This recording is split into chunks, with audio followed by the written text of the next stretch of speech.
नमस्कार विद्यार्थी मित्रांनो, स्वागत आहे पुन्हा एकदा नवीन व्हिडिओमध्ये। तर महाराष्ट्र राज्य उत्पादन शुल्काची भरती आता जाहीर झालेली होती आणि त्याचे फॉर्मसुद्धा आपले आता भरून झालेले आहेत। फायनल डेटसुद्धा आता त्याची गेलेली आहे।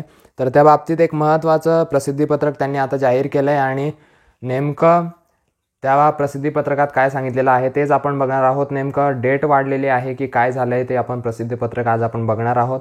तर त्यामुळे व्हिडिओ शेवटपर्यंत बघा, व्हिडिओला लाईक करा आणि बघूया नेमकं प्रसिद्धीपत्रकात काय दिलेलं आहे। तर आपल्याला परीक्षा अर्ज सादर करण्याचा कालावधी जो दिलेला होता तो 17 नोव्हेंबर ते 1 डिसेंबर या दरम्यान अर्ज सादर करण्याचा कालावधी दिलेला होता आणि त्यानंतर त्यामध्ये मुदतवाढ करण्यात आली होती। जवळपास 4 डिसेंबरपर्यंत ती मुदतवाढ आपल्याला मिळाली होती। 4 डिसेंबरपर्यंत आपण अर्ज सादर करू शकत होतो, पण पुन्हा आता नवीन प्रसिद्धीपत्रक जे आहे ते आयोगाने सादर केलेलं आहे। नवीन प्रसिद्धीपत्रक जे आहे ते राज्य उत्पादन शुल्क विभागाने आता जाहीर केलेलं आहे। तेच प्रसिद्धीपत्रक आज बघूया नेमकं डेट वाढवली आणि कशाची डेट वाढवलेली आहे तर तेच आपण बघणार आहोत। तर ते डेट त्यांनी वाढवलेली आहे, तर तीच आपण आता बघूया।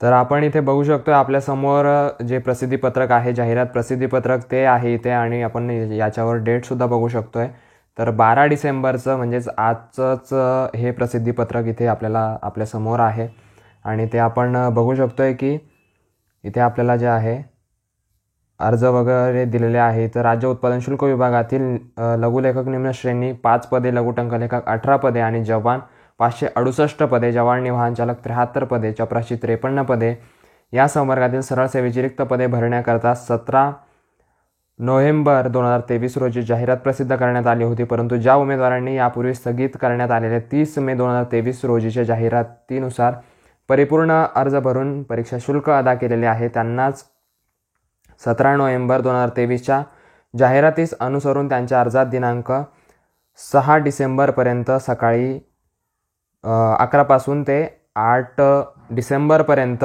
या कालावधीत सुधारणा करण्यास मुदत देण्यात आली होती। म्हणजे ज्यांना त्यांच्या अर्जात सुधारणा करायची होती, ज्यांनी आधी अर्ज भरलेले होते जेव्हा जूनमध्ये ती ॲड आलेली होती तेव्हा, तर त्यांना जे आहे अर्जात सुधारणा करण्यासाठी मुदत देण्यात आली होती की 6 डिसेंबर ते 8 डिसेंबरपर्यंत। पण आता या कालावधीत सुधारणा करण्यात येऊन आता ती मुदत जी आहे ती 15 डिसेंबरपर्यंत वाढवण्यात येत आहे आणि 15 डिसेंबरपर्यंत ज्यांनी आधी फॉर्म भरलेले होते ते उमेदवार आता त्यामध्ये सुधारणा करू शकणार आहे। त्यांच्या फॉर्ममध्ये काही त्यांची दुरुस्ती असेल तर ती दुरुस्ती ते करू शकणार आहेत।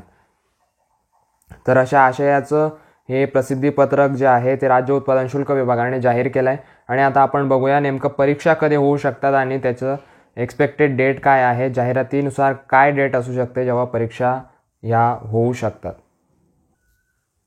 तर आपण आता ॲडवर आलेलो आहोत, जाहिरातीवर आलेलो आहोत आणि इथे आपण जर व्यवस्थित बघितलं, व्यवस्थित ॲड वाचली तर त्यामध्ये आपल्याला लक्षात येईल की इथे स्पष्टपणे त्यांनी उल्लेख केलेला आहे की परीक्षेचा कालावधी 5 जानेवारी ते 17 जानेवारी 2024 दरम्यान असेल। तथापि परीक्षेचा दिनांक व कालावधी यामध्ये बदल करण्याचा अधिकार अबाधित ठेवण्यात येत आहे।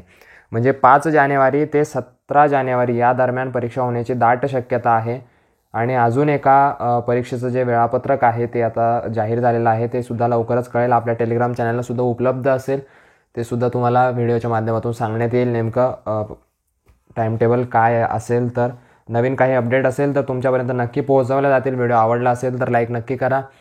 अशाच नवीन अपडेटसाठी सबस्क्राईब करायला विसरू नका आपल्या यूट्यूब चॅनलला मी अधिकारी। नवीन काही अपडेट असतील तर तुमच्यापर्यंत नक्की पोहोचवल्या जातील। तोपर्यंत काळजी घ्या। All the best.